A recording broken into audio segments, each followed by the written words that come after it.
तो हेलो दोस्तों, स्वागत है आपका अपने YouTube channel get even classes पर। जहां पर आज हम जो है पॉलिटेक्निक के सबसे महत्वपूर्ण क्वेश्चन लेकर आए हैं, यानी कि न्यूमेरिकल लेकर आए हैं, जो कि परीक्षा की दृष्टि से बहुत ही ज़्यादा महत्वपूर्ण है और बार बार परीक्षा में पूछे जाते हैं। तो हमारा आज का टॉपिक क्या है? ऑक्सीकरण संख्या कैसे निकालते हैं, किसी तत्व की संयोजकता कैसे निकालते हैं, और यहाँ पर किसी तत्व की द्रव्यमान प्रतिशतता कैसे निकालते हैं, और जो है हमारा चौथा पॉइंट वो है पीएच मान कैसे निकालते हैं। तो चारों को दोस्तों याद कर लीजिए, क्योंकि चारों प्रश्न आते हैं और चार चार नंबर के चारों, यानी कि 16 नंबर टोटल हमारा यहाँ से उठता है। तो वीडियो के लास्ट तक बने रहिए और इसकी पूरी गारंटी है कि आपको वीडियो पूरी समझ में आ जाएगी। तो यहाँ पर सबसे पहला क्वेश्चन कह रहा है HNO3 में N की ऑक्सीकरण संख्या होती है। तो देखिए, पहले इतना तो आपको पता होना चाहिए कि कुछ प्रमुख तत्व जो हमारे कुछ प्रमुख तत्व हैं जो कि जिनकी ऑक्सीकरण संख्या देख लीजिए होती है। तो आपको सबको याद कर लेना है। अगर आपको बाई चांस नहीं याद होता तो मैं आपको याद वैसे ही करा देता हूँ। जैसे पोटेशियम का होता है दोस्तों 19 होता है, तो इसको जब हम तोड़ते हैं तो 2 होता है, 8 टूटता है, 8 टूटता है और 1 इलेक्ट्रॉनिक विन्यास करने पर इसी प्रकार टूटता है। तो यहाँ पर देखिए 1 इलेक्ट्रॉन की बढ़ोतरी है, यानी कि इसका जो ऑक्सीकरण संख्या होगा +1 होगा। तो इसी प्रकार सबके लिए करते हैं दोस्तों। मान लीजिए Na के लिए हम करेंगे। Na के लिए अगर हम करना चाहें तो क्या होगा दोस्तों? Na में होता है, सोडियम का होता है 11, और जब 11 का करते हैं तो 2, 8 और कॉमा 1। यहाँ पर भी देखिए +1 जो होगी हमारी ऑक्सीकरण संख्या। कैल्शियम के 20 होती है, 20 को तोड़ेंगे तो 2, 8, 8, 2 यहाँ पर हो जाएगा। तो यहाँ पर देखिए सबका निकल जा रहा है +2। जैसे ऑक्सीजन का आप करना हो तो ऑक्सीजन का कैसे होगा? ऑक्सीजन का होता है दोस्तों 8, और इसको तोड़ते हैं तो 2, 6।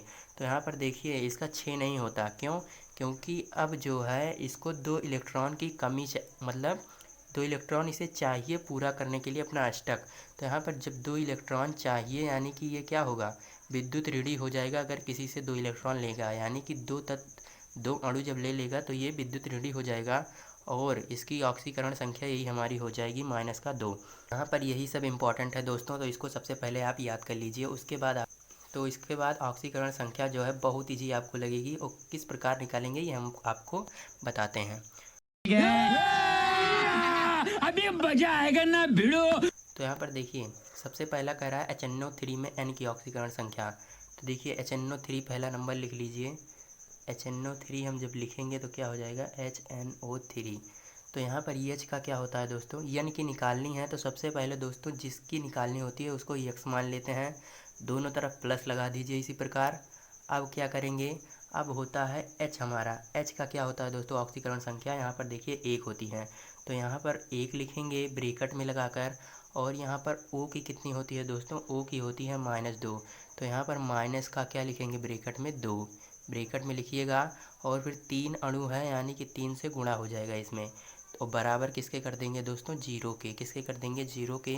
तो यहाँ पर जब करेंगे आगे तो 1 हो जाएगा, प्लस का x हो जाएगा, और 2/3 6 माइनस का 6 हो जाएगा बराबर 0। तो x -5 बराबर 0, और x बराबर हमारा क्या निकल के आ गया दोस्तों? 5। तो यहाँ पर 5 राइट आंसर हो जाएगा। यहाँ पर हमने ऑप्शन नहीं रखा है, तो यहाँ पर 5 हमारा करेक्ट ऑप्शन यानी कि आंसर हो जाएगा। तो इसी प्रकार दूसरे क्वेश्चन को, अगर आपने ये क्वेश्चन नहीं समझा या समझ गए हैं तो दूसरे क्वेश्चन को ज़रा समझिए। दूसरा क्वेश्चन क्या कह रहा है? कह रहा है KMnO4 में Mn की ऑक्सीकरण संख्या। दोस्तों ये क्वेश्चन जो है बहुत बार परीक्षा में पूछा गया है, यही डिजिट और यही Mn की ऑक्सीकरण संख्या। तो यहाँ पर देखिए KMnO4, Mn हमारा क्या है दोस्तों? मैंगनीज़ है, और इसी की ऑक्सीकरण संख्या निकालनी है। तो अभी अभी क्या बताया दोस्तों? अभी अभी बताया कि जिसकी निकालनी होती है उसे x मानते हैं, दोनों तरफ प्लस लगा लेते हैं। अब पोटेशियम की हमारी पीछे देखेंगे तो वहाँ पर +1 होती है, इसको ब्रैकेट में लिखेंगे। और जो होती है ऑक्सीजन की -2 होती है, इसे ब्रैकेट में लिखेंगे, और इसके 4 अणु हैं, पर 4 से गुणा हो जाएगा, बराबर किसके कर देंगे दोस्तों? 0 के। तो यहाँ पर हो जाएगा 1 प्लस का x, और 4 दूनी हो जाएगा -8 बराबर 0। तो x -7 बराबर 0। तो x बराबर हमारा कितना निकल गया दोस्तों? x बराबर कितना निकल गया? 7 हो जाएगा, यानी कि 7 हमारा राइट आंसर हो जाएगा। Mn की ऑक्सीकरण संख्या जो होगी 7 होगी। तो इसी प्रकार तीसरे क्वेश्चन को अगर आप देखेंगे, इससे थोड़ा अलग नहीं दोस्तों, इसको जो है हमने आपके लिए रखा है। 3 नंबर क्वेश्चन आपको इसका आंसर बताना है H2S2O7। तो दोस्तों सल्फ़र का अगर हम निकालेंगे, सल्फ़र का हमारा कितना होता है 16 होता है। इसको तोड़ेंगे तो 2 8 6, इसे भी -2 इलेक्ट्रॉन इसकी ऑक्सीकरण संख्या होगी, क्योंकि इसे क्या है, इसको भी 2 इलेक्ट्रॉन चाहिए, यानी कि ऑक्सीजन की तरह इसकी भी ऑक्सीकरण संख्या -2 होगी। तो इसका आंसर आप जो है कमेंट बॉक्स में ज़रूर दीजिएगा। तो अब चलते हैं चौथे नंबर क्वेश्चन पर। चौथा नंबर क्वेश्चन भी जो है इसी प्रकार इसकी भी ऑक्सीकरण संख्या निकालनी आती है। इसका भी ज़्यादा टफ नहीं है दोस्तों, सिर्फ आपको क्या करना है, जो ऊपर वाला लिखा रहता है क्या करते हैं, देखिए इसमें Fe की कह रहा है, Fe को यक्स मानेंगे, इधर प्लस लगाने की कोई ज़रूरत ही नहीं है, क्योंकि Fe के इधर कोई भी तत्व तो है ही नहीं, तो वहाँ पर प्लस क्यों लगाएंगे। तो इधर लगाएंगे जो भी लगाना होगा यक्स प्लस। Cn का दोस्तों अगर आप पीछे जाकर देखेंगे तो -2 होता है, और इसके जो परमाणु हैं, अणु हैं, वो 6 हैं, हमारे क्या है 6 हैं। और जो ऊपर वाला होता है दोस्तों, उसको अब 0 यहाँ पर ना लिखकर -4 लिख देते हैं, मतलब माइनस यहाँ पर लगा है -4, तो यहाँ पर -4 लिख देंगे।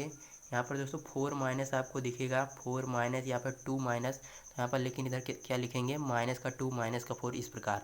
तो यहाँ पर जब अब लगाएंगे यक्स माइनस का 6 दूनी 12 हो जाएगा, बराबर -4, यक्स बराबर करेंगे तो 12 माइनस का 4, और यक्स बराबर हमारा क्या निकल के आ गया, 12 में से 4 गया 8। तो यहाँ पर यक्स बराबर 8, यानी कि हमारी Fe की ऑक्सीकरण संख्या क्या निकल के आई दोस्तों, 8 आई। ये भी क्वेश्चन बहुत ही ज़्यादा इंपॉर्टेंट है, आपकी परीक्षा की दृष्टि से रट लीजिए, या फिर आपने कॉन्सेप्ट हमें लगता है पकड़ लिया होगा। तो यहाँ पर आप तीसरे क्वेश्चन का कमेंट में आंसर ज़रूर दीजिएगा। यही नहीं, अभी और सुनिए। तो अब चलते हैं 5वें नंबर क्वेश्चन पर। 5वां नंबर दोस्तों अब हमारा संयोजकता से रिलेटेड है। हमने पिछली वीडियो में संयोजकता का एक क्वेश्चन बताया था और दूसरे का आंसर देने को कहा था। किस प्रकार करते हैं दोस्तों, इसको करते हैं कि Al2O3, इसमें Al की संयोजकता बतानी है दोस्तों। तो यहाँ पर हमने बताया था जो O के पास रहेगा, O के पास जो अणु रहेगा वो हमारा Al की संयोजकता होगा, और जो ये वाला रहेगा इसकी संयोजकता रहेगा। तो यहाँ पर Al के लिए O वाला हो जाएगा, और O के लिए Al वाला। O वाला कौन सा है दोस्तों, 3 है, तो यहाँ पर इसलिए 3 हो गया, यानी कि हमारी Al की संयोजकता कितनी आ गई, +3, यानी कि 3 ही प्लस में लिया जाएगा। तो दोस्तों अगर आपको पता हो तो ऑक्सीकरण संख्या और संयोजकता लगभग बराबर होते हैं। कैसे, देखिए Al को अगर हम लिखना चाहें, जैसे Al की ज्ञात करनी है तो यक्स लिखेंगे, इसके 2 अणु हैं तो यहाँ पर 2 लगा देंगे इनटू में, और फिर O का कितना है दोस्तों, प्लस लगाकर O का कितना होता है, -2 होता है, और इसके अणु हैं 3, और बराबर कर देंगे 0। तो यहाँ पर 2x -6 बराबर 0, तो 2x बराबर 6 हो जाएगा, और यक्स बराबर काटेंगे कितना आ जाएगा, 2/3 6, यानी कि 3 हमारा निकल के आ गया पिछले वाली की तरह। तो यहाँ पर आप इतना लंबा प्रोसेस करने से अच्छा है कि O वाला यहाँ 3 है तो ये हमारा प्लस का 3 हो जाएगा उसके ऊपर वाला। तो अब चलते हैं छठे नंबर क्वेश्चन पर। आशा करता हूँ यह क्वेश्चन आपको समझ में आ गया होगा। छठा नंबर क्वेश्चन क्या कह रहा है, N2O5 में नाइट्रोजन की संयोजकता। बिल्कुल उसी तरह दोस्तों क्या कहा मैंने, क्या लिखना है, N2 लिखना है, O5 लिखना है, ये वाला जो होगा वही हमारी नाइट्रोजन की संयोजकता होगी, ये वाला हमारी ऑक्सीजन की संयोजकता। तो यहाँ पर हमारा N5 प्लस का 5 हो गया, यानी कि +5 हमारा क्या है, नाइट्रोजन की संयोजकता। इसी प्रकार हमने पीछे बताया कि जैसे आप वो वाले से करेंगे, यानी कि होती है वहाँ पर यक्स मानकर इसको भी कर देंगे तो प्लस का 5 निकल के आएगा। तो आशा करता हूँ ये संयोजकता और ऑक्सीकरण आपको अच्छी तरीके से समझ में आ गया होगा। तो अब चलते हैं तीसरे नंबर टॉपिक पर। तीसरा नंबर टॉपिक क्या कह रहा है, देखिए टॉपिक हमने चेंज किया है। यहाँ पर पहले आप अणु भार निकालना अगर जानते होंगे तो थोड़ा सा वीडियो को स्किप कर लीजिए, अगर नहीं जानते तो वीडियो में थोड़ा बने रहिए, क्योंकि अणु भार आप तुरंत निकालना सीख जाएंगे। तो दोस्तों यहाँ पर अणु भार निकालने की जो ट्रिक है या फिर कॉन्सेप्ट समझिए कि यहाँ पर अणु भार निकालने के लिए सबसे पहले सब तत्वों के भार जो है अलग अलग लिखते हैं। तो यहाँ पर सब तत्वों के भार यहाँ पर K लिख लीजिए। यहाँ पर हमारा दूसरा क्या है, Cl है, क्लोरीन, और तीसरा क्या है, ऑक्सीजन यानी कि O। तो हमारा पोटेशियम जो होता है इसका भार जो होता है वो 40 होता है। परमाणु क्रमांक 19 होता है, परमाणु क्रमांक दोस्तों 19 होता है, और परमाणु भार कितना होता है, 40 होता है। और क्लोरीन का जो होता है 17 परमाणु क्रमांक, और 35.5 क्या होता है, अणु भार होता है। और ऑक्सीजन का अणु भार कितना होता है, ऑक्सीजन का 8 होता है परमाणु क्रमांक और 16 इसका अणुभार। कुछ नहीं करना होता है दोस्तों, अणुभार निकालने में सबका जो भार है सबको ऐड कर देना होता है। तो यहाँ पर सबको जब ऐड करेंगे तो कितना आएगा दोस्तों, यहाँ पर 5 हो जाएगा, दशमलव लगाएंगे, 6 5 11, 11 के 1 हासिल 1, 4 3 7 1 8 1 9, 91.5 दोस्तों जो होगा इसका अणुभार होगा। इसके अलावा हम कुछ नहीं करते, यही हमारा अणुभार है। तो यहाँ पर जैसे दूसरा क्वेश्चन अगर आपको निकालना नहीं आया, ये CaCO3 का दोस्तों यहाँ पर हमें क्या निकालना है, यहाँ पर हमें अणुभार निकालना है। क्या निकालना है, अणुभार यहाँ पर हमें निकालना है। तो अणुभार में हमने क्या कहा दोस्तों कि सबको जो है सब तत्वों को अलग अलग लिख लीजिए। यहाँ पर कैल्शियम को अलग कीजिए, कार्बन को अलग कीजिए, ऑक्सीजन को अलग कीजिए, सबका अणुभार लिखकर सबको क्या करिए, ऐड कर दीजिए, यानी कि जोड़ दीजिए, वही हमारा अणुभार हो जाएगा। तो 8 नंबर क्वेश्चन का आप आंसर बता दीजिएगा कमेंट में दोस्तों। अगर आप वीडियो देख रहे हैं यहाँ तक तो आंसर ज़रूर है कमेंट बॉक्स में दीजिएगा। तो यहाँ पर आंसर ज़रूर दीजिएगा दोस्तों कमेंट बॉक्स में। तो अब चलते हैं 9वें नंबर क्वेश्चन पर। 9वां नंबर हमारा जो है प्रतिशतता निकालने वाला है। प्रतिशतता दोस्तों सिर्फ डर लग रहा है, प्रतिशत है यहाँ पर, बाकी कुछ होता नहीं है इसमें। देखिए यहाँ पर हमने अणुभार क्यों निकलवाया, यहाँ पर आप यहाँ पर समझेंगे। तो दोस्तों देखिए प्रतिशतता निकालने की जो ट्रिक है, प्रतिशतता जो होता है तुरंत निकल के आता है। क्या, प्रतिशतता जो है एक ही फॉर्मूले से तुरंत निकल जाएगा। क्या होता है, भार बटे यौगिक का अणुभार, यौगिक का जो है यौगिक जो हमारा दिया है उसका अणुभार बटे में क्या हो जाएगा, सॉरी गुणे में क्या हो जाएगा, 100 हो जाएगा। तो आप देखिए, अब समझिए यहाँ पर देखिए हमारा प्रतिशतता जो निकालना है, कैल्शियम की प्रतिशतता, तो भार हमारा क्या है दोस्तों, जिसकी निकालनी होती है उसे रखते हैं। तो यहाँ पर कैल्शियम की प्रतिशतता यानी कि कैल्शियम का भार कितना हो जाएगा, कैल्शियम का भार कितना होता है दोस्तों, 40 होता है, अभी बताया। और जो होता है यौगिक, हमारा यौगिक क्या है दोस्तों, CaCO3।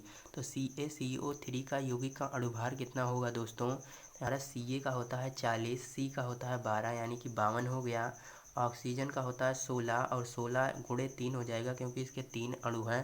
तो 16 3 48, तो 52 और 48 हमारा क्या हो जाएगा दोस्तों, 100 हो जाएगा। यहाँ पर आप अलग में वहाँ पर अणुभार निकाल लीजिएगा कैल्शियम कार्बोनेट का।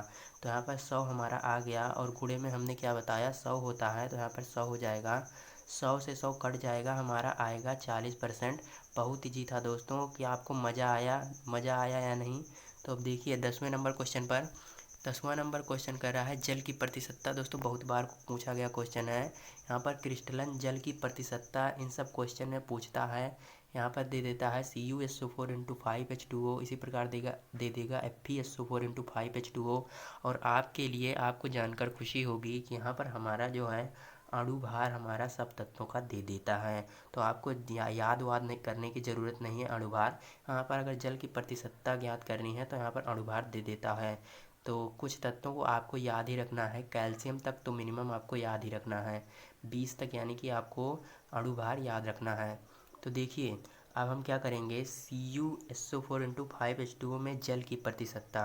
तो हमारा दोस्तों क्या होता है, प्रतिशतता बराबर होता है भार बटे यौगिक का अणुभार, यौगिक का अणुभार गुणे में क्या होता है, 100 होता है। क्या होता है, 100 होता है। तो यहाँ पर अब देखिए भार हमारा क्या लेंगे, जिसकी हमें ज्ञात करनी है, जल की ज्ञात करनी है दोस्तों। जब जल का आप अणुभार अलग में निकालेंगे कहीं तो इसका होता है 18। कैसे, H2 यानी कि 2 हो जाएगा और इसका 16, 16 2 18 हो गया, 18 हो गया। और यहाँ पर जल की प्रतिशत मात्रा यानी कि जल के साथ क्या है, 5 परमाणु भी उसके हैं। तो यहाँ पर 18 गुणे 5 यानी कि 90 हो जाएगा। काफ़ी बच्चे यहाँ पर गलत करते हैं कि सिर्फ 18 ही लेकर बटे में यौगिक का कुल अणुभार रख देते हैं। तो आपको 18 गुणे 5 दोनों करना है दोस्तों। 18 पंचे 90, हमारा भार क्या हो जाएगा, भार हो जाएगा 90। और यहाँ पर यौगिक का अणुभार क्या हो जाएगा, यौगिक का अणुभार अब आप निकालिए। देखिए यौगिक का अणुभार हम यहाँ पर निकालते हैं। हमारा क्या क्या है, Cu है, इसका है 63.5, 63, देखिए इसको अभी मिटाते हैं। यहाँ पर 63.5 है। और हमारा क्या है, यस हमारा 16 होता है। यहाँ पर दोस्तों यस का हमने गलत लिख दिया है, सॉरी 32 होता है, यहाँ पर 32 होगा। यहाँ पर 32 होगा तो यहाँ पर 32 लिखेंगे। ओ हमारा 16 होता है, 16 चौको हो जाएगा 64, 16 चौको 64। और जल हमारा कितना है, 90 है। जल हमारा क्या है, 90 है। तो जब ऐड करेंगे सबको यहाँ पर 0.5 हो जाएगा। और 90 यानी कि 0 + 4, 4 2 6, 6 3 9 लिखेंगे, 9 हो जाएगा। और 6 3 9, 9 6 15, 15 9 24, 15 9 क्या हो जाएगा, 24 यानी कि 249.5, 249.5। अब यहाँ पर कैसे करेंगे दोस्तों, यहाँ पर भार हमारा कितना है 5H2O का 90 है, बटे में 249.5 हो जाएगा, गुणे में हमारा क्या हो जाएगा 100 हो जाएगा। तो यहाँ पर दोस्तों अगर हमने यहाँ पर बता दिया तो काफ़ी जो है यहाँ आपको बेकार लगेगा, मतलब बोर्ड पर सही से आएगा नहीं। तो यहाँ पर आप इसको सॉल्व कर लीजिएगा। तो यहाँ पर यही हमारा राइट आंसर हो जाएगा, इसी प्रकार करेंगे। तो अब चलते हैं 11 नंबर क्वेश्चन पर। 11 नंबर क्वेश्चन क्या कह रहा है, अब हमारा देखिए जो है चौथा कॉन्सेप्ट आ गया, विलयन का पीएच मान कैसे निकालते हैं, या फिर हाइड्रोजन आयन की सांद्रता। बहुत इजी है दोस्तों, बहुत ही ज़्यादा इजी है। सिर्फ बच्चे डर जाते हैं, पीएच मान कैसे निकालते हैं सुनकर ही डर जाते हैं। तो दोस्तों देखिए यहाँ पर जो होता है जलीय विलयन का पीएच मान 6 दिया है, पीएच बराबर 6 दिया है, पीएच बराबर 6 दिया है। हाइड्रोजन आयन की सांद्रता, इसमें दोस्तों सिर्फ फार्मूला जो खेल होता है वो सिर्फ फार्मूले का होता है। जो बच्चे फार्मूला याद कर लेते हैं उन्हें जो है ये वेरी इजी लगता है। और सिर्फ इसके 2 या 3 फार्मूले हैं। तो देखिए हाइड्रोजन आयन की सांद्रता निकालने के लिए H पॉजिटिव लिखते हैं, बराबर का लिखते हैं 10 का पावर क्या लिखते हैं, 10 की पावर माइनस का pH लिखते हैं। तो हाइड्रोजन आयन की सांद्रता निकालनी है, तो हाइड्रोजन आयन की सांद्रता बराबर क्या हो जाएगा, 10 की पावर हो जाएगा, pH का मान 6 दिया है तो यहाँ पर -6। इतना इजी है दोस्तों, पता नहीं क्यों बच्चे यहाँ पर डर जाते हैं। 10 की पावर -6 हो जाएगा, क्या डरने की ज़रूरत है इससे। तो इसी प्रकार अगर मान लीजिए यहाँ पर 7 दे देता, क्या देता दोस्तों, यहाँ पर 7 दे देता तो यहाँ पर इसके पावर में -7 हो जाता, 8 देता -8 हो जाता। तो जो भी pH का मान दिया रहेगा वही हम यहाँ पर लिख देंगे, हाइड्रोजन आयन की सांद्रता निकल आएगी। तो आशा करता हूँ हाइड्रोजन आयन की सांद्रता निकालना आपको समझ में आ गया होगा। तो जो हमारा लास्ट क्वेश्चन है यानी कि pH मान कैसे निकालते हैं इसको देखिए वहाँ। तो दोस्तों यहाँ पर हमारा 12 नंबर क्वेश्चन दिया है, एक विलयन में हाइड्रोजन आयन की सांद्रता। दोस्तों यहाँ पर सांद्रता जो है 10 की पावर -10 है, गलत लिख चुका है वहाँ पर, 10 की पावर क्या है -10 है। तो हमें क्या ज्ञात करना है, विलयन का पीएच मान। बहुत ही आसान है दोस्तों, डरने की थोड़ी भी ज़रूरत नहीं है, क्योंकि पीएच मान बराबर होता है माइनस लॉग हाइड्रोजन आयन की सांद्रता। तो यहाँ पर पीएच बराबर लिखेंगे माइनस का लॉग हाइड्रोजन आयन की सांद्रता हमारी 10 की पावर -10 है। और यहाँ पर देखिए 10 की पावर -10 हो गया, 10 की पावर -10। तो यहाँ पर log m की पावर n है दोस्तों, log m की पावर कितना है, n है। तो इसका फार्मूला क्या होता है, n log m, यानी कि यहाँ पर माइनस हमारा पहले से ही है, n log m, n है यहाँ हमारा क्या है, घात है तो आगे चली जाती है, माइनस का 10 log m यानी कि log हमारा 10, क्या हो जाएगा log 10। तो log 10 का मान कितना होता है दोस्तों, 1 होता है, कई बार बताया है log 10 का मान 1 होता है। और हमारा माइनस माइनस क्या हो जाएगा, जुड़ जाएगा, यानी कि प्लस का 10 हो जाएगा, प्लस का 10 हो जाएगा। तो दोस्तों यहाँ पर pH मान निकल चुका है। तो यहाँ पर देखिए अगर यहाँ पर एक क्वेश्चन और बनता है, इधर समझिए, क्वेश्चन नंबर 1 और बनता है कि अगर मान लीजिए दिया रहे क्या, हाइड्रोक्सिल आयन की सांद्रता हमें दी रहे तो फिर क्या करेंगे। हाइड्रोक्सिल आयन की सांद्रता किसी विलयन में मान लीजिए 10 की पावर -4 है, तो विलयन का पीएच मान कैसे निकालेंगे। तो यहाँ पर देखिए अगर ये ऐसा दिया रहता है तो सबसे पहले हाइड्रोजन आयन की सांद्रता ज्ञात करते हैं। कैसे ज्ञात करेंगे, हाइड्रोजन आयन की सांद्रता गुणे हाइड्रोक्सिल आयन की सांद्रता बराबर होता है 10 की पावर दोस्तों -14, यानी कि जितनी बड़ी हमारी स्केल होती है वही हमारी घात में चली जाती है, 10 की पावर -14। तो यहाँ पर H पॉजिटिव बराबर हो जाएगा, यानी कि हाइड्रोजन आयन की सांद्रता बराबर हो जाएगा 10 की पावर -14 बटे में हाइड्रोक्सिल आयन की कितना दिया है दोस्तों, 10 की पावर -4, 10 की पावर -4 इसको ऊपर भेजेंगे तो प्लस का हो जाएगा 10 की पावर +4। और जब 10 की पावर +4 में से 10 की पावर -14 घटाएंगे तो हमारा हाइड्रोजन आयन की सांद्रता जो निकलेगा वो कितना हो जाएगा दोस्तों, जब 10 की घात 4 में से 10 की घात -14 घटाएंगे तो हो जाएगा 10 की पावर -10, 10⁻10 दोस्तों हाइड्रोजन आयन की सांद्रता निकल आई। यहाँ पर याद कर लीजिए 10⁻10 हो गया। तो यहाँ पर अब हाइड्रोजन आयन की सांद्रता जब निकल गई है तो क्या हम pH का मान नहीं निकाल सकते? क्या हम pH का मान नहीं निकाल सकते दोस्तों? हाइड्रोजन आयन की सांद्रता कितनी निकली? 10⁻10 निकली। तो यहाँ पर pH का मान हम कैसे निकालते हैं दोस्तों? फार्मूले पर आ जाइए। क्या था? pH बराबर था माइनस का लॉग H पॉजिटिव था। तो यहाँ पर क्या हो जाएगा? माइनस का लॉग H पॉजिटिव का मान दोस्तों 10⁻10 उसी प्रकार इसको आगे भेजेंगे प्लस का हो जाएगा हमारा, प्लस के 10 निकल के आएगा। क्या? प्लस का दोस्तों 10 निकल के आएगा। लाइक और शेयर ठोक दीजिए, महाकाल का लाइक और शेयर ठोक दीजिए। तो आशा करते हैं आपको क्वेश्चन अच्छे से समझ में आ गया होगा। तो मिलते हैं नेक्स्ट वीडियो में इसी टॉपिक के साथ कि पॉलिटेक्निक के मोस्ट इम्पॉर्टेंट क्वेश्चन। तब तक के लिए जय हिंद, वंदे मातरम।